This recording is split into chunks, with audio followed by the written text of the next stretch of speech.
Right, so snowflake anchors and reporters, they're whining, complaining about President Trump daring to call them out yesterday. Now, let's run through some of the examples. Over at NBC, Chuck Todd was so incensed by the president's press conference, he tweeted, quote, "This is not a laughing matter. I'm sorry. Delegitimizing the press is un-American." No, you did it to yourself, Chuck. Now, the president is defending himself from what is an out-of-control media bias, and somehow he's calling that un-American? Now, of course, Chuck wasn't done there. He also compared President Trump to Richard Nixon. Let's watch this. A lot of this press conference had to do with the president airing grievances about the press. And, we got to remember what this is. It's a political tactic. It's one that is a familiar one, but he is going at it in a way we haven't seen a president do since Nixon in those early 70s. Oh, really, Chuck Todd? He's probably upset because he's one of the biggest purveyors of all this fake news. Now, it wasn't that long ago when he falsely claimed that the president's temporary travel ban, including a religious test. That's a lie, Chuck. That's fake news. Remember this. President Trump suspended the U.S. refugee program for 120 days, closed the borders on passport holders from 7 Muslim-majority countries for 3 months, and barred Syrian refugees indefinitely.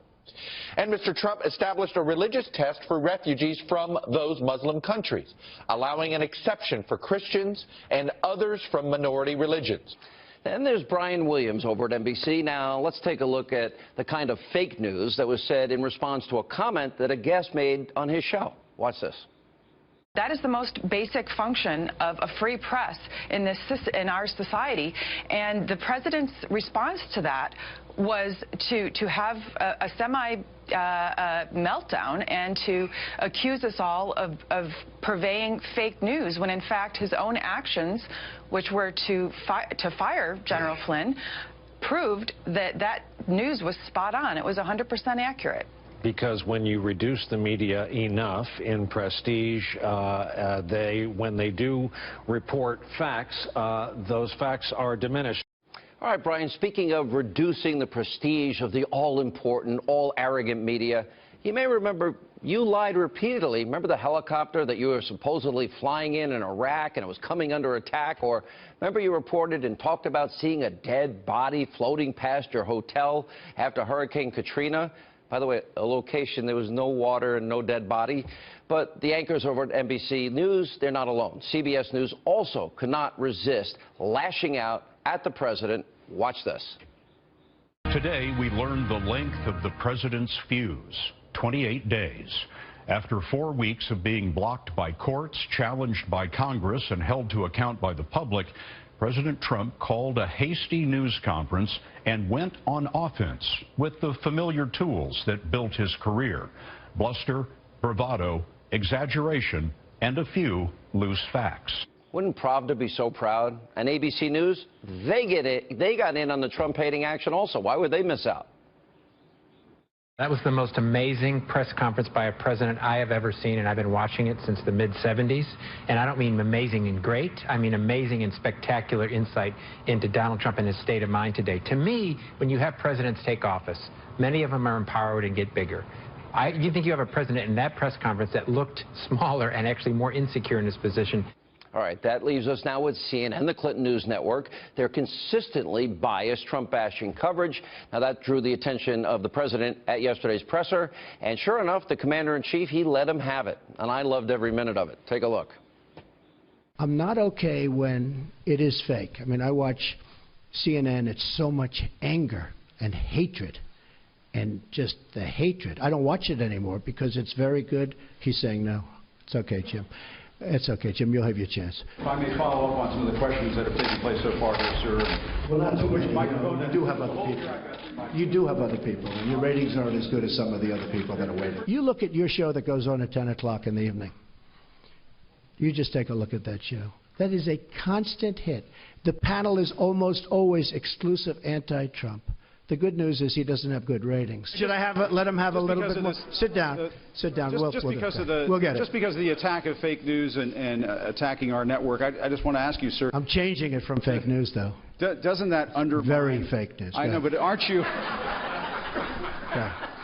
All Not only was he presidential, not only was he being honest, but he was being funny. And as you can imagine, CNN, the Clinton News Network, is not happy about getting called out. Here's how Jake Tapper responded immediately after. Jake, I think all of us were pretty much stunned by the course of this hour and 15-minute appearance. Look, everybody at home just needs to ask themselves, how would you react if that were your boss coming in and giving a speech to the employees where you work? How would you react if that was somebody in your family that you were trying to have a conversation with? President Trump, if you're watching, you're the president. You legitimately won the presidency. Now get to work and stop whining about it. The sting in any rebuke is the truth. They're having a hard time accepting the truth that they're abusively biased. Wasn't that the network that fed questions to Hillary Clinton? Anyway, then they colluded, of course, with that campaign. President Trump has not stopped working, and that's not all. CNN decided it was appropriate to actually mock the president by sending out a tweet with a video that reads, quote, "Turn your sound up and watch President Trump conduct an amazing symphony press conference." Here's the video.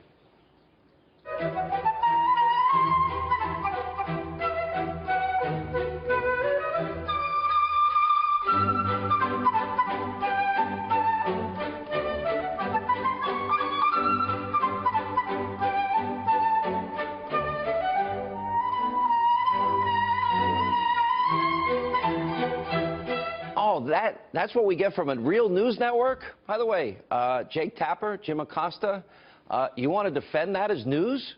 Or is that Saturday Night Live? Anyway, one of many reasons why the president keeps calling CNN fake news. Now, more importantly, here's what this all means. Everything you just saw amounts to a giant, huge temper tantrum from a bunch of overpaid, spoiled brats, so-called journalists who finally got called out for their bad behavior. So all the members of the media, they can be mad all they want. It doesn't change the fact how biased, how lazy they are, and how abusive they've been towards the 45th president. And in case they don't remember, here are some more examples. This was a white lash. This was a white lash against a changing country. It was a white lash against a black president in part. And that's the part where the pain comes. You're not having a terrible, terrible dream. Also, you're not dead and you haven't gone to hell. This is your life now. This is our election now. This is us. This is our country.